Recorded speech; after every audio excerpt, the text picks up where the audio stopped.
आपने मुझे यहाँ क्यों बुलाया अंकल? बैठो।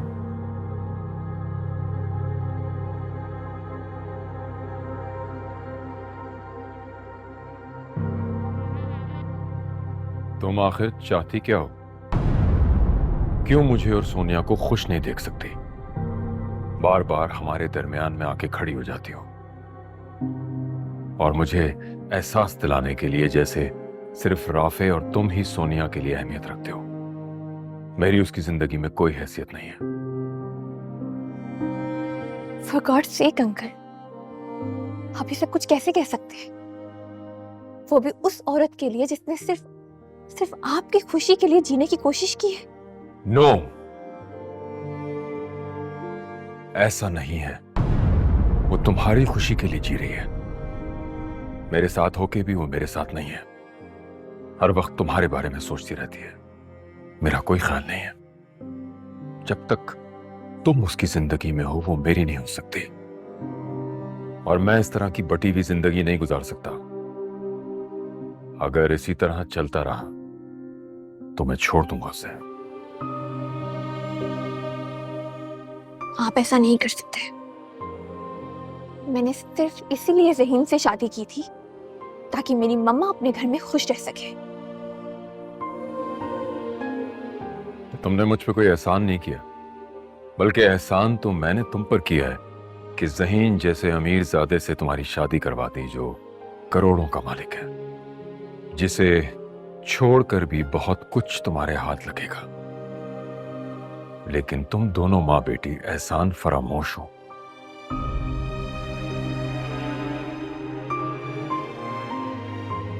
आप हर रिश्ते को दौलत के तराजू में क्यों तोलते हैं अंकल? मुझे नहीं करनी थी उस अमीरजादे से शादी। मैंने सिर्फ इसलिए शादी की क्योंकि आपने मुझे मजबूर किया। मेरे भाई और मेरी मामा को मेरे सामने ढाल बना दिया और अब मैं कैसी जिंदगी गुजार रही हूँ ये सब आपके सामने है। मैंने तुम्हें यहाँ लेक्चर सुनाने के लिए नहीं बुलाया।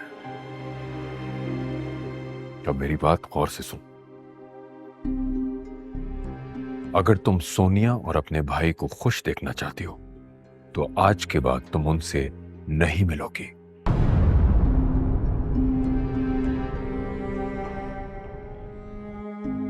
आप ये नहीं कर सकते क्योंकि आप जानते हैं कि इस दुनिया में मामा और राफे के अलावा मेरा है ही कौन। आप मुझे उनसे दूर नहीं कर सकते। तुम्हारी वजह से मैं अपनी पर्सनल लाइफ डिस्टर्ब नहीं कर सकता। मैंने जो कहना था मैंने कह दिया और वही होना चाहिए, वरना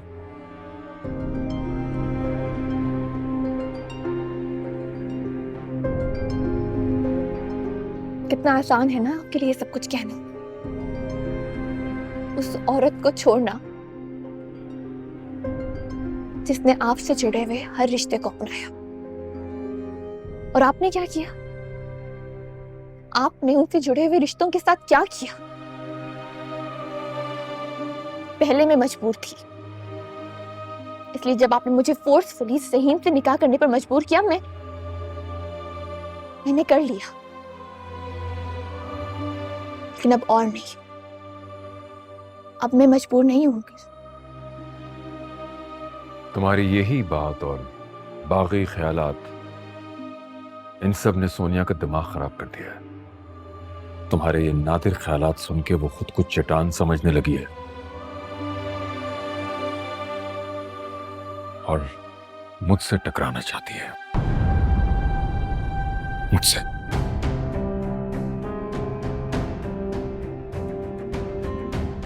भले से वो खुद को चट्टान समझकर आपके सामने खड़ी हूं।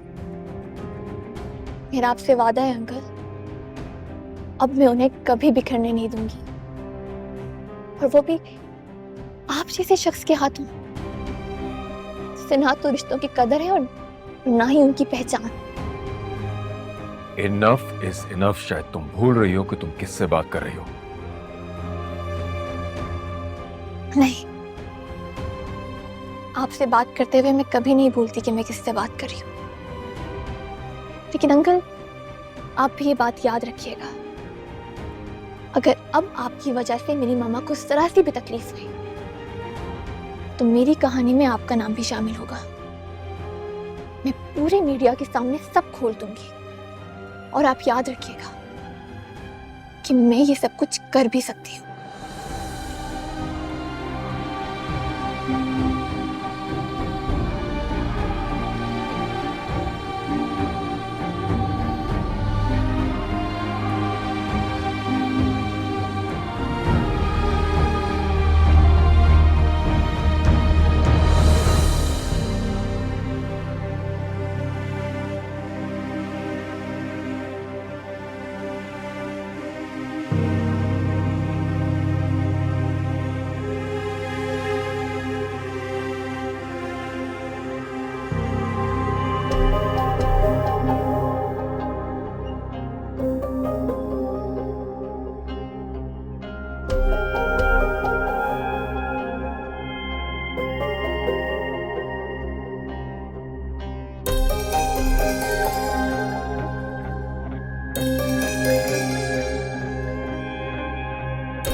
सॉरी मैं आज लंच पर नहीं आ सकता, मुझे बहुत इम्पोर्टेंट मीटिंग के लिए जाना है।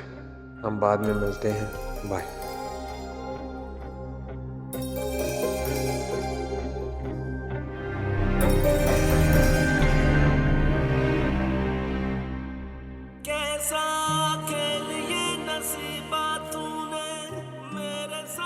अमल ने ज़हीन से शादी कासिम अंकल के दबाव में आकर की। कासिम अंकल ने अमल को इतनी बड़ी आजमाइश में डालकर इससे इसकी सारी खुशियां छीन ली। तुम अपना दर्द अकेले सहती रही और मैंने बिना सोचे तुम्हें कितना कुछ कह दिया। काश मैं तुम्हें समझ सकता। मेरा दिल कहता था तुम बेवफा नहीं,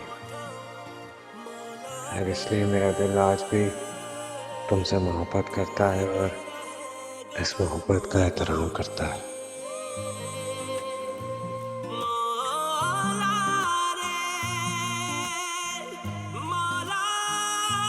जब तक तुम उसकी जिंदगी में हो वो मेरी नहीं हो सकती, और मैं इस तरह की बटी हुई जिंदगी नहीं गुजार सकता। अगर इसी तरह चलता रहा तो मैं छोड़ दूंगा उसे। जिंदगी के इन इम्तिहानों से गुजरकर शायद अब मैं भी पत्थर की हो गई हूँ। इसीलिए कासिम अंकल अब आपसे टकराने की हिम्मत आ गई है। अब ना मैं हारूंगी और ना ही अपनी मम्मा को हारने दूंगी।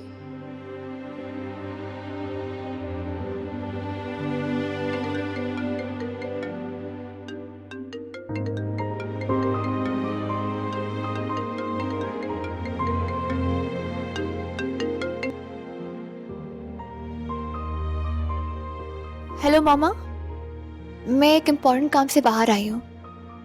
घर पहुँचकर आपसे बात करती हूँ। खुदा हाफिज।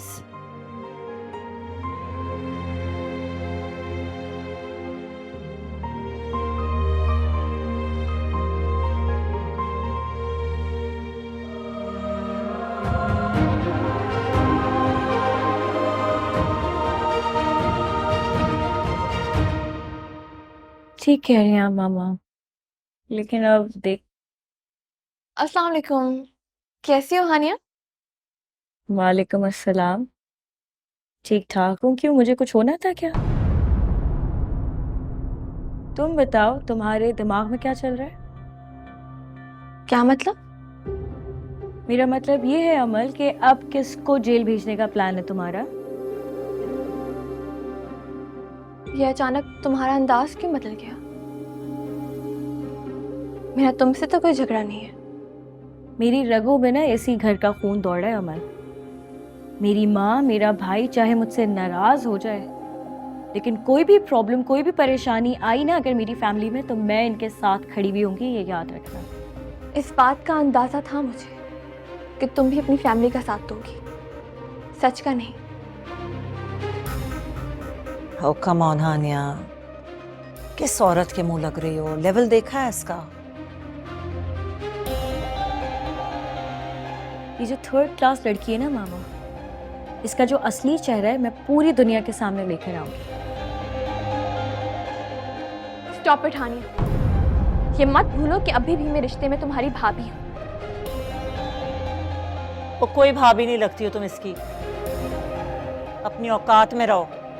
अगर ऐसे ही था तो अपने लाडले बेटे की शादी मुझसे कराने की क्या जरूरत थी आपको?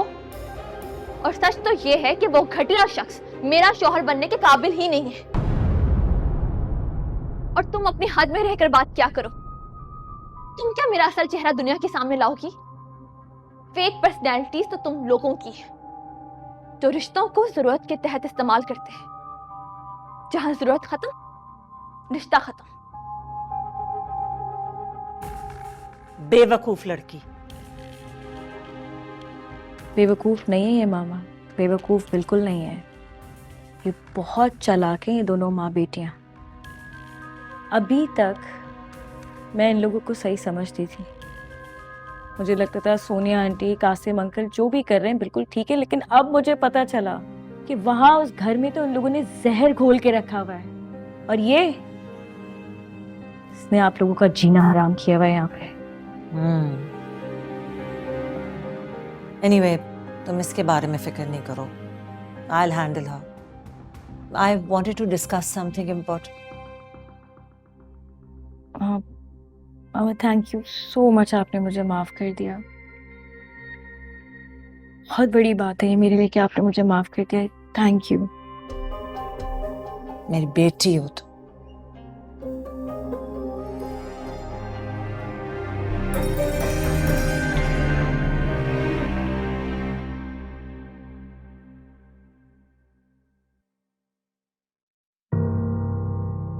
तो तुम्हारा बिस्तर गोल हो गया यहाँ से। अच्छा हो। मेरी खामोशी देखकर यह मत समझ के तूफान टल गया है। मैं तुझे और अमल को छोड़ूंगा नहीं। मर्द है ना तो मर्दों की तरह लड़। एक कमजोर लड़की को रुस्वा करके क्या मिलेगा तुझे? खैर, अब निकल यहाँ से, वरना तुझे कंपनी की चौकीदारी से भी फारिग करवा दूंगा। बोल सकता है, आज वक्त तेरा है, लेकिन सोच, कल जब वक्त मेरा होगा तब तेरा क्या होगा।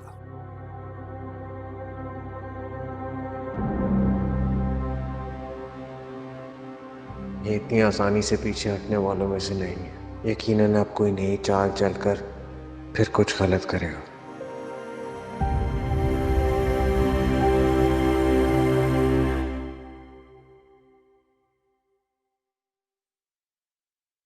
आपने हानिया को देखा? कहाँ गई वो?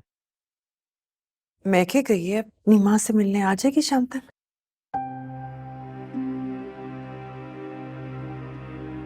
क्या बात है बासिल? अरे अपनी माँ से ही तो मिलने गई है, आ जाएगी वापस घर। इसमें भला इतने परेशान होने की क्या बात है? कॉफी बनवाऊं? नहीं नहीं नहीं, कॉफी की जरूरत नहीं है। मैं लेट हो रहा हूँ ऑफिस के लिए, वहीं पी लूंगा। बासिल, खैरियत तो है ना? सब ठीक है? इतने परेशान क्यों हो? ठीक ही तो नहीं है कुछ। वो सिर्फ अपनी मनमानी करती है, किसी की सुनती नहीं है। तो सब कुछ ठीक कैसे हो सकता है?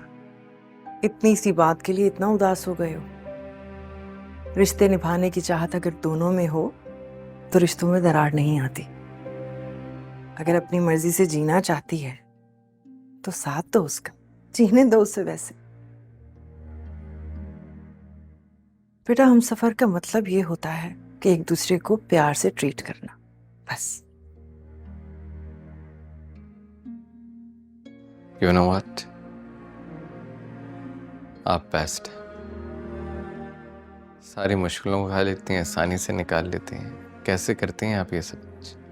क्योंकि एक माँ अपने बच्चों को मुश्किल का हल भी बताती है और मुश्किलात से लड़ना भी सिखाती है। आप बहुत अच्छी हैं। आइए।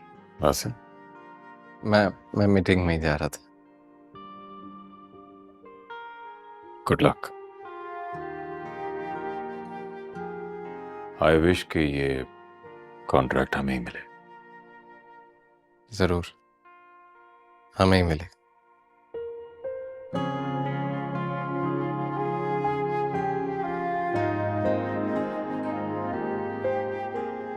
बैठिए, मैं कॉफी बनवा के लाती हूँ।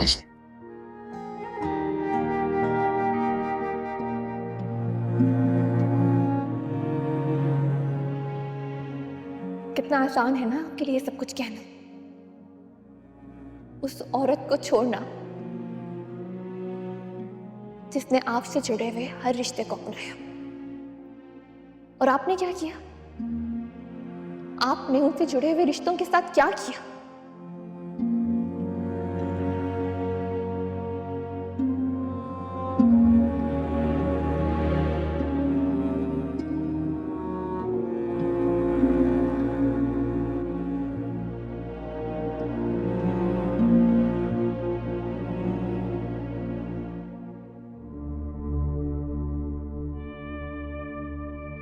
भाभी।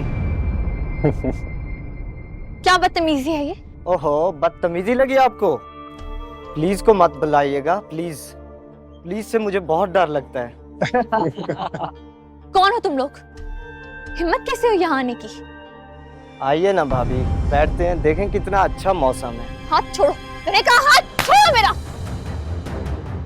How dare you? तुम्हारी हिम्मत कैसे हुई मेरे दोस्त पर हाथ उठाने की? तुम खुद को समझते क्या? संभाल कर रखो अपने दोस्तों को। आइंदा अगर किसी ने मुझसे बदतमीजी करने की कोशिश भी की ना, तो इनका वो हशर करूंगी कि खुद को पहचान भी नहीं पाएंगे। हमर, तुम मेरे दोस्तों के इंसल्ट कर रही हो। तुम्हें अंदाजा भी नहीं मैं तुम्हारे साथ क्या कर सकती हूँ। Really? अगर अपने दोस्तों की इज्जत का इतना ही ख्याल था, तो तब कहाँ थी जब ये लोग मुझसे बदतमीजी कर रहे थे? हाँ तो कौन सी बड़ी बात है? हाथ ही पकड़ा था ना, कौन सी कयामत आ गई थी? तमाशा करने का बहुत शौक है ना तुम्हें? एंजॉय करना था, करो अब एंजॉय। इतनी बेइज्जती के बाद हम लोग यहाँ एक मिनट भी नहीं रह सकते। चल। Come on guys, तुम्हें देख लूंगी।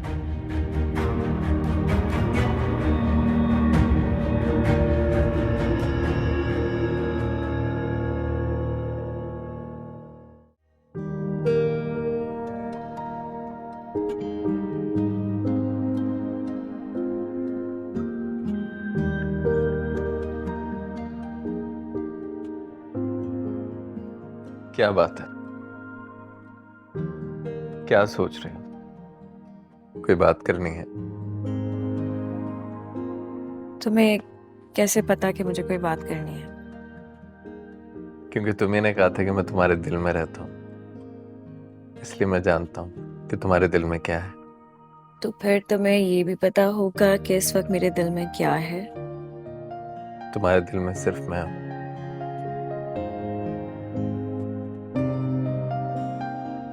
सिर्फ बातों से ना बासल कुछ भी नहीं होता है, कभी कभी शो ऑफ भी करना पड़ता है। तो हुक्म कीजिए, क्या बात करनी है? वो पहले मुझे प्रॉमिस करें कि मेरी बात मानेंगे। तुम हुक्म तो करो। बासल, एक्चुअली मेरी मॉम चाहती हैं कि मेरी गोद भराई की रस्म हो जाए।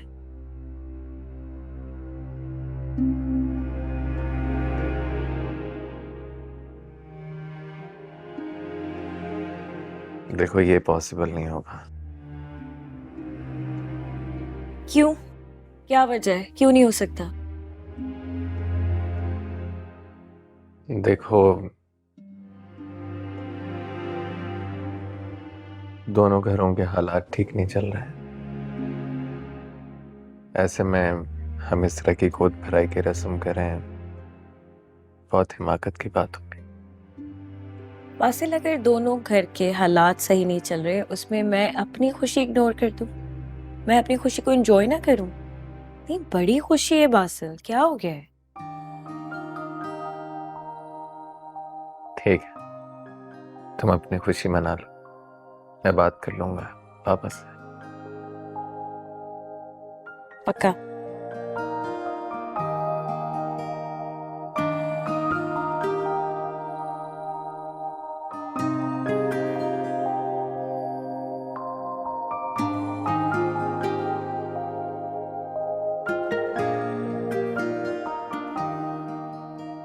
मुझे नहीं करनी थी उस तमीज़जादे से शादी। मैंने सिर्फ इसलिए शादी की क्योंकि आपने मुझे मजबूर किया। मेरे भाई और मेरी मामा को मेरे सामने ढाल बना दिया, और अब मैं कैसी जिंदगी गुजार रही हूँ ये सब आपके सामने है।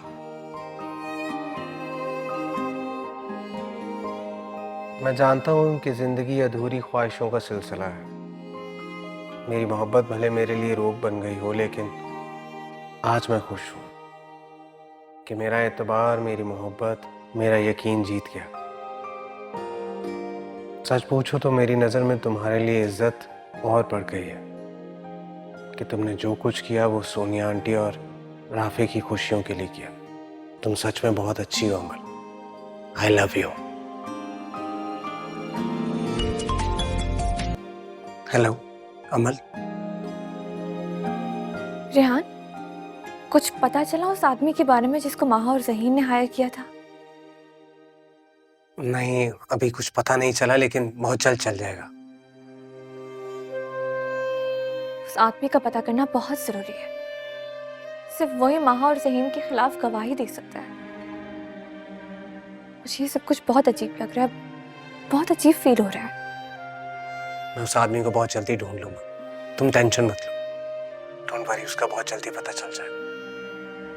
अमल, महा ने उस रात जिसको तुम्हें मारने के लिए भेजा था वो कौन था? क्योंकि ये बात तो कंफर्म है कि वो दिलशाद हाउस का ही कोई नमक हराम है। उस रात सीसीटीवी फुटेज में कोई भी घर के बाहर से अंदर नहीं आया। उसको छोड़ूंगा नहीं मैं। I am really sorry Rehan, मैंने तुम्हें इस वक्त डिस्टर्ब किया। तुम्हें हमेशा मेरी वजह से बातें सुननी पड़ती हैं, कभी राशिद से तो कभी शाज़िम से। तुम कब से मुझे सॉरी कहने लगी? याद है जब मैथ्स का पेपर होता था तो सारी सारी रात मुझे कॉल्स करके क्वेश्चन समझती थी, तब तो कभी सॉरी नहीं किया, फिर अब क्यों? मैं जानती हूँ तुम बहुत अच्छे हो रेहान। तुमने हमेशा मेरी जिद के आगे अपनी खुशी और अपनी पसंद को इग्नोर किया है। मैं बहुत जिद्दी थी ना। नहीं अमल, ऐसी बात नहीं। मैं जानती थी कि तुम यही कहोगे, लेकिन सच यही है कि तुमने हमेशा सेक्रीफाइस दी है, कभी मेरे लिए, कभी हम दोस्तों के लिए। चाहे वो यूनिवर्सिटी में नोट्स बनाना हो या फिर चाइनीज खाना हो, तुमने हमेशा हमारे लिए अपनी पसंद को इग्नोर किया है। अब मैं चाइनीज खाना बहुत शौक से खाता हूँ, तो तुम मेरा मजाक नहीं उड़ा सकती। अच्छी बात है। वक्त के साथ साथ इंसान को अपनी आदतें बदल लेनी चाहिए। और अगर इंसान अपने आप को ना बदल पाए तो किसी एक हसीन लम्हे की ख्वाहिश के लिए बस इंतजार करता रहे और वो उसे ना मिले तो। खैर छोड़ो, तुम जानती हो राशिद अब दिलशाद हाउस से चला गया। जानती हूँ। शुक्र है उस घटिया इंसान की साजिशों से तो जान छूटेगी। नहीं अमल, हम राशिद को इजी नहीं ले सकते। वो इतनी आसानी से चुप रहने वाला नहीं है। मैं जाऊंगा ज़हीन के ऑफिस और पता लगाने की कोशिश करूंगा कि उसकी अगली चाल क्या है। वो बहुत बुज़दिल इंसान है, हमेशा छुप कर वार करता है। लेकिन अब मैंने भी फैसला कर लिया है कि उसकी हर चाल का जवाब उसी के अंदाज से दूंगी। तुम फिक्र मत करो, मैं हूं तुम्हारे साथ। अब मैं राशिद को तुम तक पहुंचने नहीं दूंगा। थैंक्स रेहान। अच्छा मैं फ़ोन रखती हूँ, फिर बात होती है। अल्लाह हाफिज़। ख्याल रखो अपना।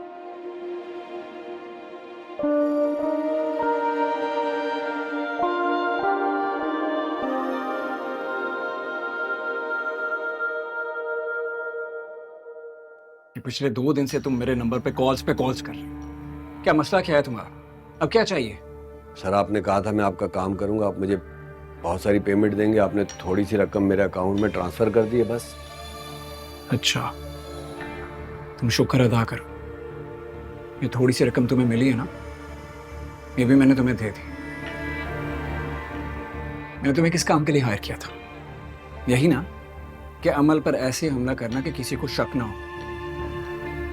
मैंने तुम्हें कहा था कि उसको इतना जख्मी करना को यहां से भाग जाए, लेकिन नहीं भागी, यहीं घूम रही है वो।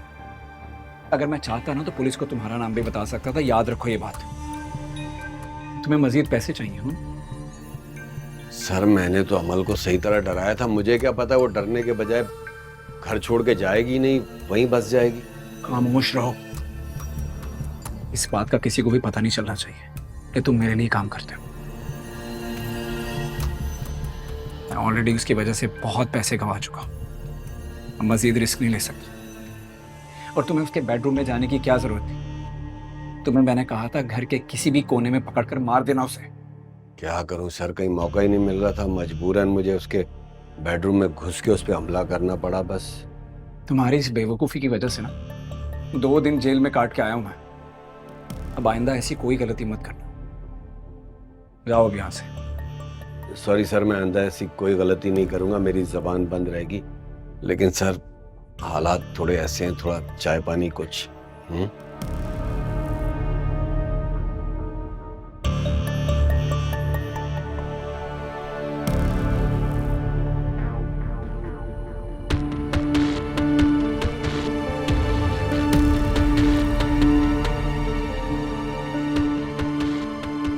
शुक्रिया सर, बहुत बहुत शुक्रिया।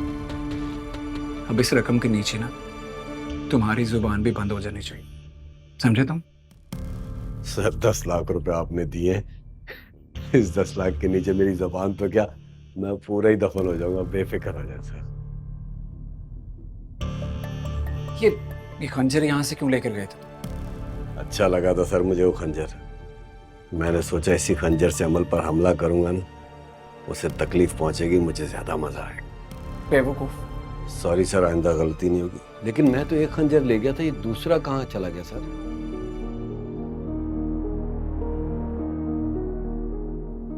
हेलो, ये जो मेरे ऑफिस में नाइफ रखा है इसको ले जाएं। अरे किसी गार्बेज में फेंक दो।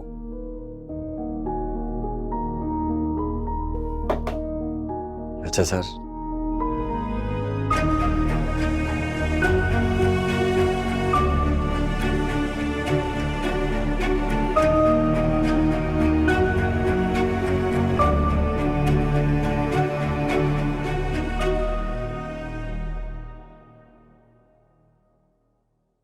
अस्सलाम वालेकुम। वालेकुम सलाम। वालेकुम अस्सलाम। तुम दोनों के लिए कॉफी बनवाऊं? नहीं नहीं, नहीं, थैंक यू। एक्चुअली हमें कासिम अंकल से कुछ बात करनी थी। क्या बात है, तुम्हें पैसे चाहिए? नहीं एक्चुअली बाबा ये बात नहीं है। बात यह है कि हानिया चाह रही कि हम गोद भराई की रस्म यहाँ सेलिब्रेट करें। व्हाट रबिश बासिल, तुम अच्छी तरह जानते हो कि मुझे इस किस्म की चीजें बिल्कुल पसंद नहीं है। अंकल हर चीज रबिश नहीं होती। अब वैसे भी हर कोई अब आपकी मर्जी के मुताबिक तो नहीं जी सकता। हानिया तुम चुप रहो, मैं बात कर रहा हूं ना। बासिल, मुझसे बात करने के बजाय तुम अपनी बीवी को समझाओ कि इस किस्म की रस्म कभी ना इस घर में हुई है, ना आइंदा कभी होगी। इस किस्म की खुराफात मुझे सख्त नापसंद है। तो फिर ठीक है, अब ये सारी रस्में मेरी मामा के घर में होंगी, यहाँ नहीं होंगी। देखो आनिया, ये रस्म तो ससुराल में की जाती है। बस तुम बीच में मत बोलो। कौन सा ससुराल आंटी? कैसा ससुराल? ये इसे ससुराल कहते हैं? हानिया बस अब तुम चुप रहो। क्यों चुप रहूं बासिल? अरे जब मेरी खुशियों की इस घर में कोई अहमियत ही नहीं है तो मेरी खुशियों से यहाँ के रहने वालों का कोई ताल्लुक भी नहीं।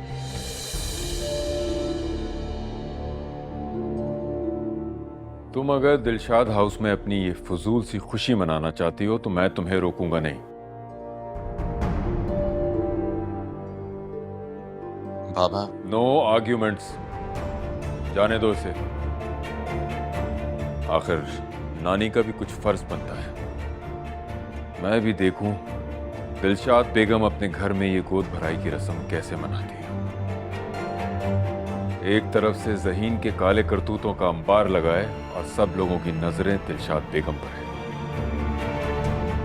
और ऊपर से ये सेलिब्रेशन देखता हूं मैं। मेरी मॉम कोई मामूली औरत नहीं है। ये बात आप सब लोग बहुत अच्छी तरह से जानते हैं। और गोद भराई की रस्म तो मेरी जरूर होगी, यहां नहीं तो मेरी माँ के घर पे। और तुम फौरन ऑफिस पहुंचो। अपनी बीवी की गुलामी करके आगे पीछे घूमने से बेहतर है कि अपने काम पे तवज्जो दो, समझे?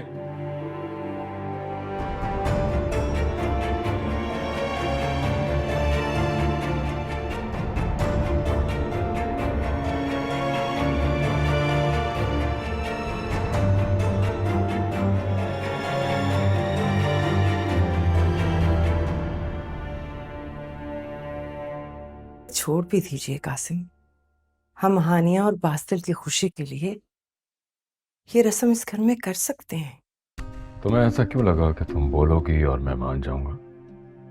मैंने कह दिया ना कि इस घर में ऐसा कोई ड्रामा नहीं हो। कासिम, आप क्यों नहीं समझ रहे? ये रस्में खुशियों का पैगाम लेकर आती हैं, और फिर इससे हमारे घर में आने वाले नन्हे मेहमान को कितनी दुआएं मिलेंगी। छोड़े ना जिद, मान जाए।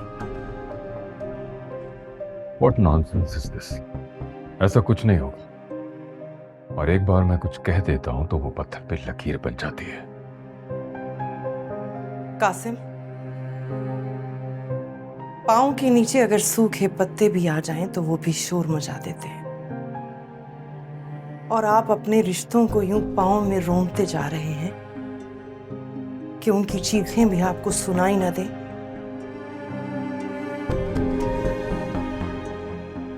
आपको बहुत पछताना पड़ेगा। डोंट वरी, कासिम दाद न कभी अपने फैसले पे पछताया है और न कभी पछताएगा।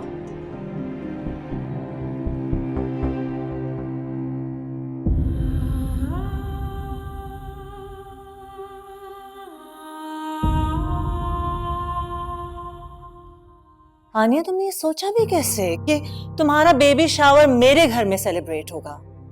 आई मीन कम ऑन, अभी तो ज़हीन का मामला सही नहीं हुआ, अब बहुत कुछ सॉर्ट आउट करना है। नहीं बुला सकती हूँ मैं बिजनेस कम्युनिटी को यहाँ पर, बस। मामा प्लीज मामा, कुछ भी करके आपको मेरा बेबी शावर करना पड़ेगा। मैं अपनी बेइज्जती नहीं करवा सकती कासिम अंकल और सोनिया आंटी के सामने। They should know कि मेरी माँ पावरफुल है, प्लीज। तुम्हें कासिम को चैलेंज करने से पहले आंटी से एक बार डिस्कस कर लेना चाहिए था। ये तुम्हारी गलती है।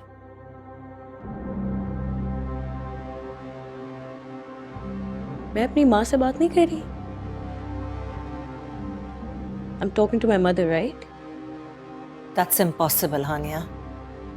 जब तक अमल नामी ये औरत इस घर में मौजूद है ना, इस घर में कोई भी खुशी नहीं मनाई जा सकती। Oh, really? क्या बात है, मुझे याद किया जा रहा है।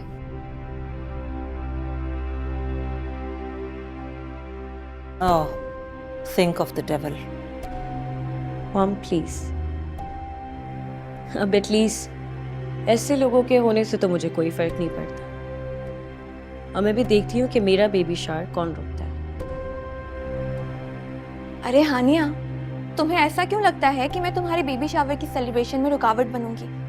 इनफैक्ट जब से मुझे मामा ने बताया है कि तुम दिलशाद हाउस पे अपनी सेलिब्रेशन रखना चाहती हो, मैंने तो खुद से तैयारियां शुरू कर दी है, और बहुत जल्द आप सबको मेरी तैयारी नजर भी आ जाएगी। ये तुम्हारा कौन सा नया नाटक है? क्या करना चाहते हो तुम? हमें तुम्हारी जरूरत नहीं है। आंटी, अब तो बेबी शावर होके ही रहेगा और तैयारी हम करेंगे। माँ, मैंने बताया ना कि तैयारी मैंने शुरू कर दी है। मैंने जहां आरा आंटी और उनकी शेल्टर होम की कुछ ख्वातीन को इनवाइट किया है। वो लोग ड्राइंग रूम में बैठे हैं। What?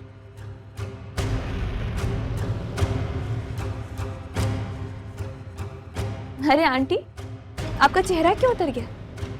अरे मैंने उन्हें यहाँ पर इसलिए बुलाया है ताकि वो हानिया की गोद भराई की रस्म में शामिल हो सके। एक्सक्यूज मी, मेरे बेबी शावर में इन औरतों का क्या काम है? रिलैक्स हानिया, अभी कुछ ही देर में सब पता चल जाएगा।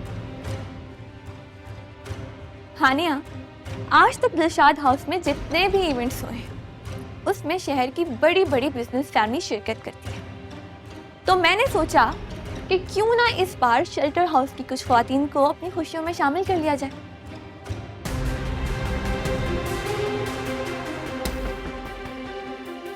वैसे भी आंटी, ये इवेंट तो ख्वातीन का ही होता है ना। क्या बकवास कर रही हो अमल? तुमने सोच भी कैसे लिया कि मेरे बेबी शावर में ये औरतें आएंगी? हाँ, ये लावारिस औरतें मेरे बच्चे को आके दुआएं देंगी? कैसे सोचा तुमने? मुझे लगता है तुम भूल गई कि ये इवेंट किसका है। दिस इज माय इवेंट, मेरा इवेंट है ये। दिलशाद बेगम की बेटी का इवेंट है।